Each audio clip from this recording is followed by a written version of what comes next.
Splash was an idea that Brian had developed. I created what I thought was the perfect girl by definition, and then assigned a symbol to that girl, and that symbol was a mermaid. And the most important thing was not only was beauty in the exterior and beauty in spirit. He'd gotten a screenplay written, but the screenplay was a little awkward, wasn't really working very well, and it kept getting put into turnaround. The idea was interesting enough that studios would invest a little money and time in it, and then they'd kind of let go of it. And that's where it was. It was in limbo. Every person in the world had turned this, people who didn't even have movie studios, just like people who were shopping, people would turn this picture down. And then he started talking to Ron about it while we were making Night Shift, and they said, well, let's see what the boys think. We'd had such a good creative relationship with Lowell and Bob Blue that Brian said, why don't we just all go to work on Splash? And, you know, the screenplay really clicked. It was redeveloped at the same company where we had done Night Shift, the Ladd Company, for Warner Brothers. And they were very happy with the script, and it seemed like they were going to make it. And then another mermaid movie appeared and it appeared having all of the sort of Hollywood weight you could possibly have. It had a star producer in Ray Stark, and had Warren Beatty involved, and Herbert Ross was the director, and Robert Towne was the writer. And it was so overpowering to our little mermaid movie Splash that ours got put into turnaround, and it had no home. Brian, at this moment, kicked into a gear that sort of defines him as a successful producer and among the elite in his field. It became kind of a David and Goliath story. And I was the little David, and the Goliath was this other mermaid movie. I always thought it said something about Brian, you know, the fact that, you know, every studio kind of turned them down on this movie. I will never, ever give up on an idea that I love. So in the case of Splash, it was an idea that I was in love with, and I just wouldn't let anyone break me down. Finally, we went to Disney. I mean, Disney was a pretty sleepy studio at that point. I mean, it really felt, if it was like the land that time forgot. You'd like drive on there and you felt like it looked exactly as it must have looked in like 1941. I mean, the question was like, do you see it as a talkie, Mr. Howard? You know, and they were just so eager. They were kind of like so excited that somebody was bringing them anything. And then they said, now what about this other movie, Mermaid? Ron and I said, we're gonna make our movie cheaper, faster, better than the other movie. That was a guarantee I could make. And Disney believed in us. We had a deal the next day to make Splash.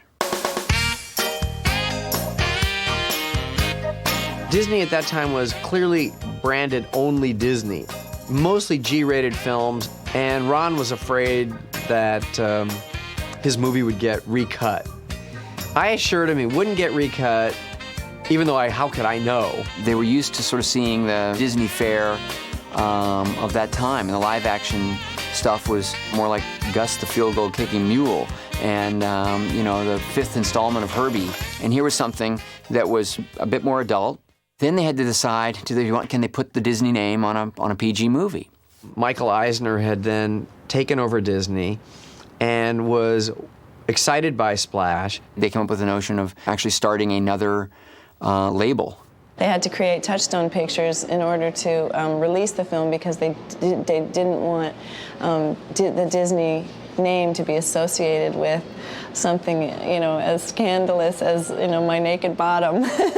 Ron Miller was running the studio, then he had a career as like a USC football player. My joke is that Ron Miller wanted it to be called Touchdown Pictures, but he was misunderstood, and so it came as Touchstone. I thought it was neat that whatever the movie was going to do was going to be the very first film underneath this new kind of banner, which has since gone off to be, you know, incredibly successful and profitable. I love that it launched Touchstone. And in fact, Michael will still say to me, your movie was the first movie that launched Touchstone. Make another movie for us.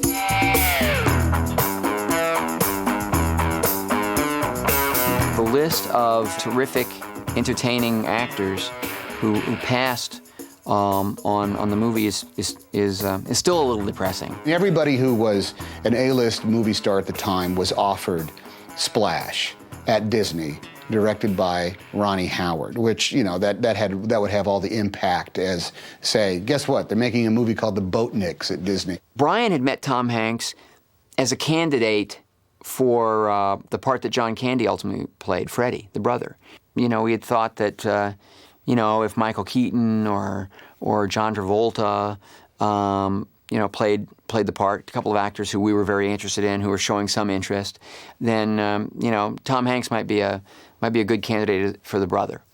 At the same time, Hanks did a guest shot on Happy Days, which I had left the show as an actor, but Gans and Mandel were still sort of consulting on the show. My series had been canceled, and I just kind of like got this call to say, would you like to do this thing and on Happy Days? And I needed the work, so and I wasn't doing anything. And then he showed up as this guy who spent his entire life seeking revenge.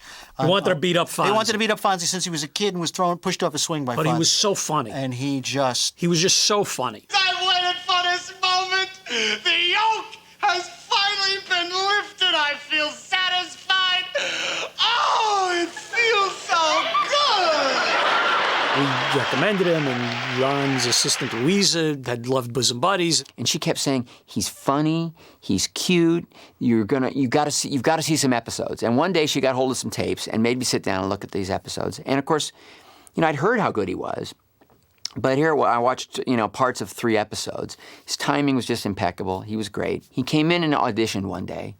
I went to Disney, and this was old Disney, you know, the Disney studios, in which the whole, you know, it's a very kind of grim place. It was kind of empty and abandoned. I went on a rainy day, and it was truly a downpour. It was a deluge. It was going on, and I was sort of like ran inside some side door of some low-slung bungalow that hadn't been painted for a while, walked down some dark, abandoned hallways, and came upon Brian Grazer's office. He should have been nervous because he was just a guy off a TV series. Right off the bat, I felt comfortable, number one, because the production office was so tacky, and number two, Brian seemed like a regular guy as opposed to some imposing, you know, Hollywood stereotypical producer.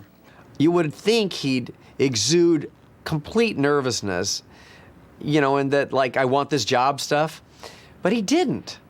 And I was always curious about that. Ron came in after a while, and it was a bit intimidating because I had never met Ron. So here suddenly is, you know, Opie Cunningham, and chatted with him a little bit, and that was it. I wasn't there, I don't think, for more than 40 minutes or so, and was told that I needed to prepare the audition pieces. Hey, Alan. She left me, okay? She's not coming back. She moved out. My life's a shambles, okay? That's the news. You want the weather?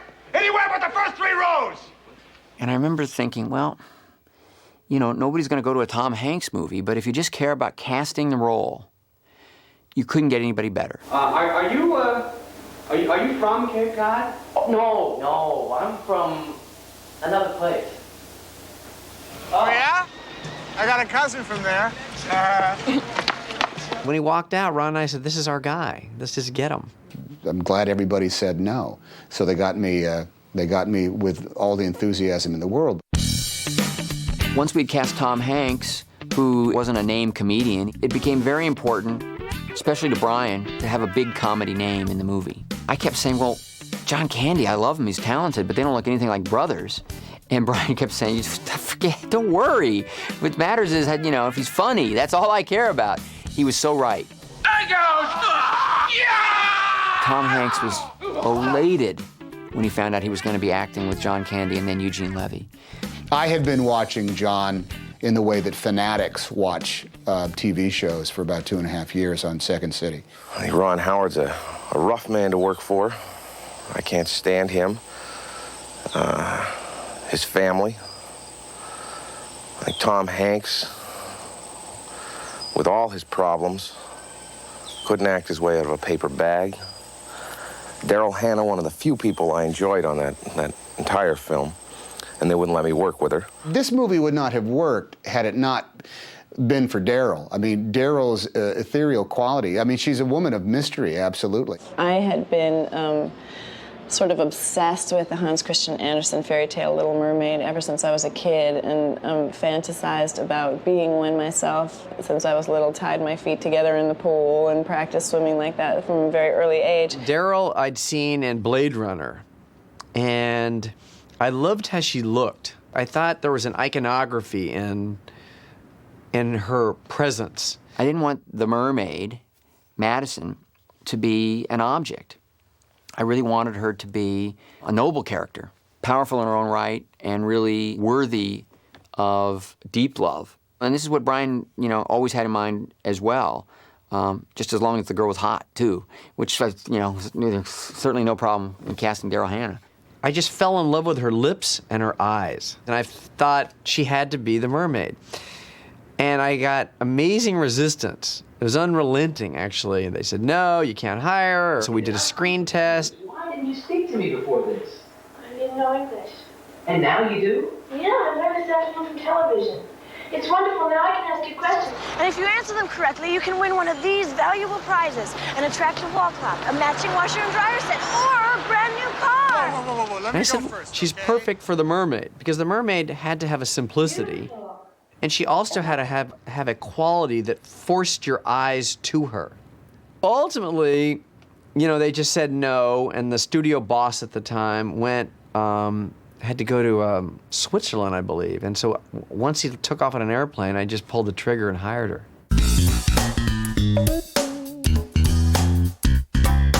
The first read-through we had for it, in which John Candy was there, I mean, everybody was there, Eugene Levy, who I was such a fan of from the SCTV days. I just remember John and I drove up to the first read-through together.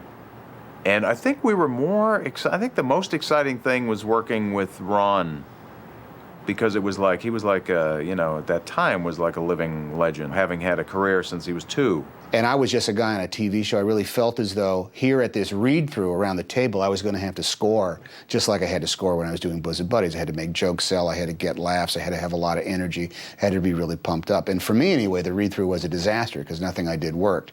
And then it sort of like developed a flop sweat and tried to push it even harder.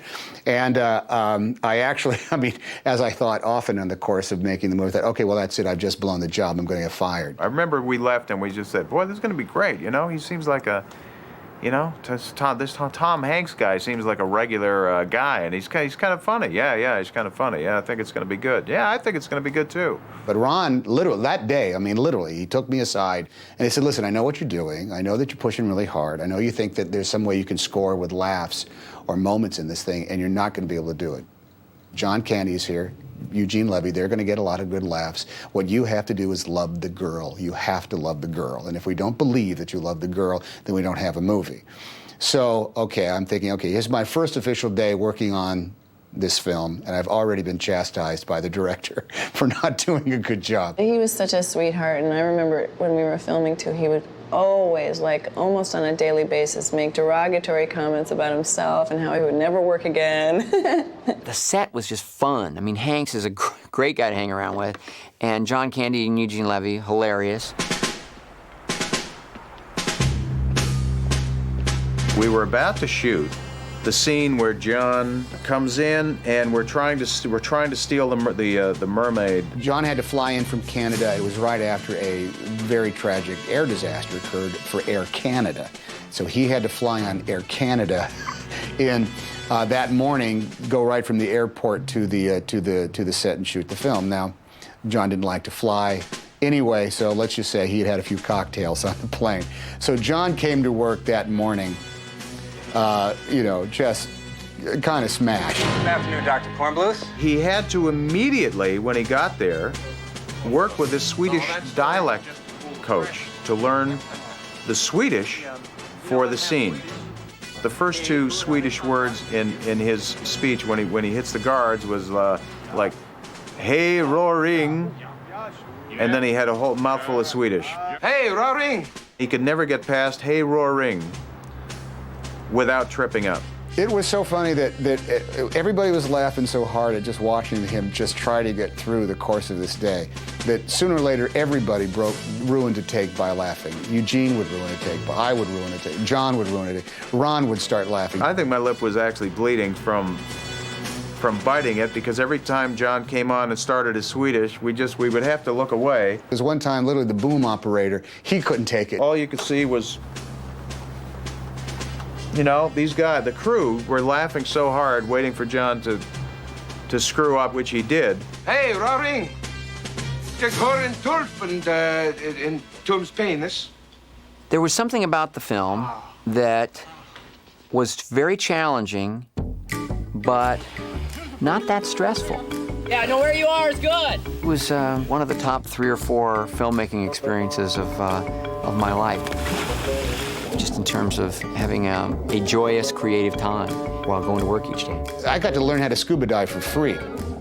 Well, this is the greatest thing that's ever happened. I mean, I would have done this on vacation, and here they're going to pay me to go off and do this. When we were in the 3 weeks of shooting in the Bahamas, I'd leave the hotel room in nothing more than a T-shirt and a bathing suit.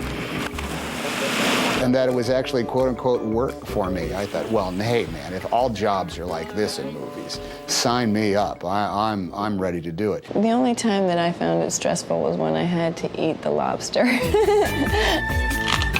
Because I've been a vegetarian since I was 11, and I pick up the lobster to take a bite out of it, and it does this thing that I didn't expect. As I lift it, it kind of wilts in my hand.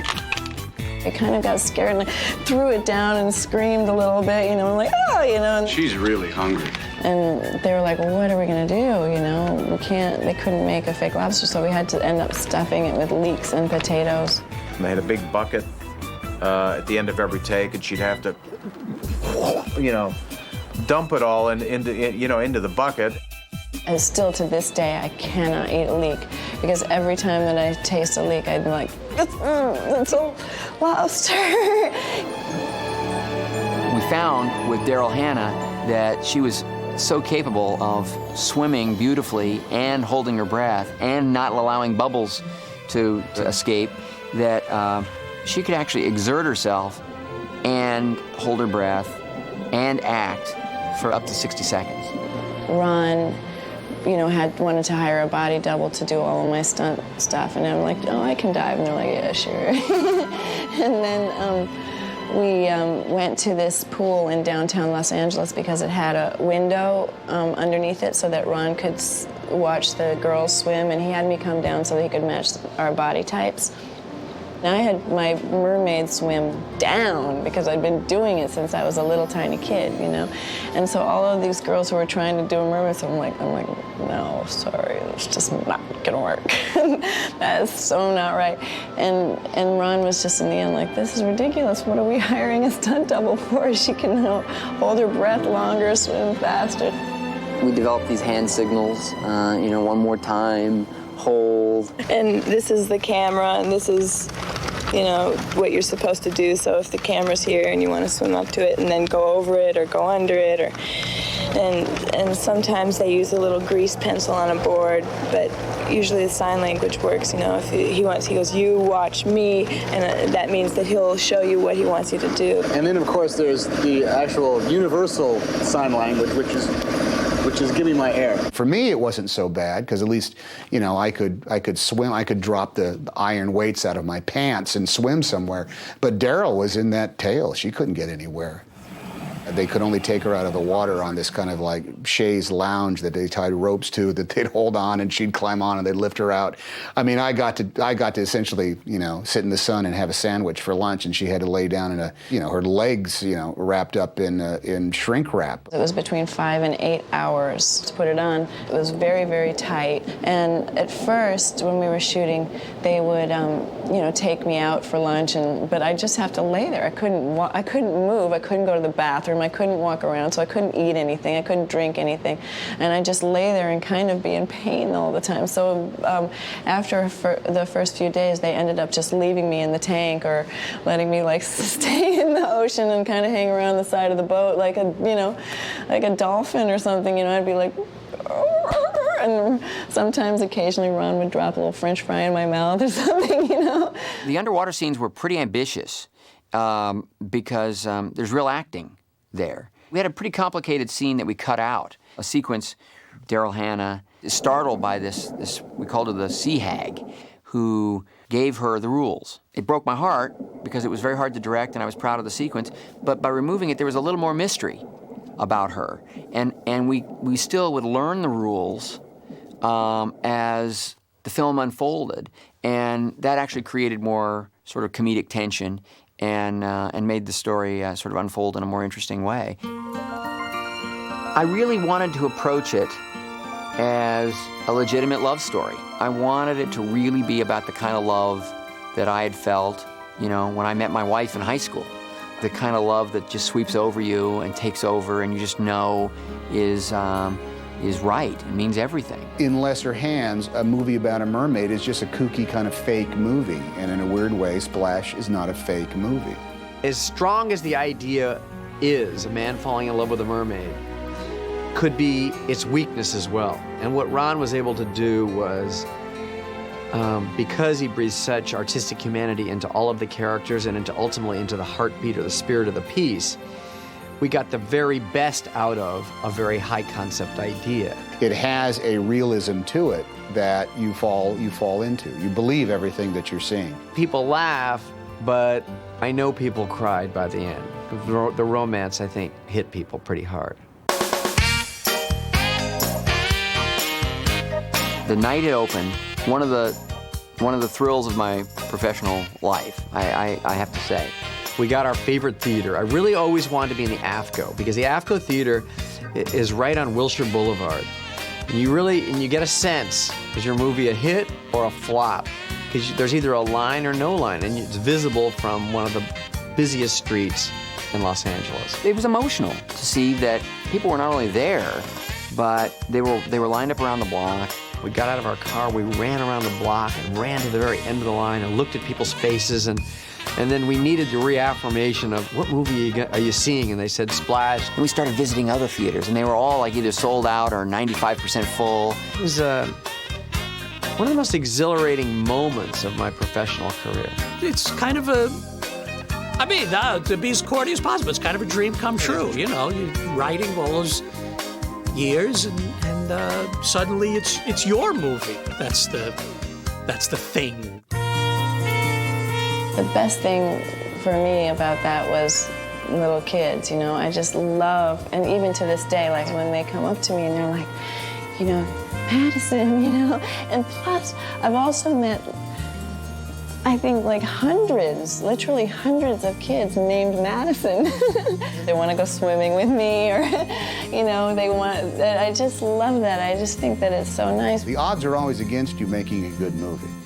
And the odds are really against you about having a good time making a movie. Like a great vacation you had, you'd like to pull out the pictures every now and again and remember how pleasant it was, and remember how young everybody was, and how the goodness of the experience is still alive somehow. Film is forever.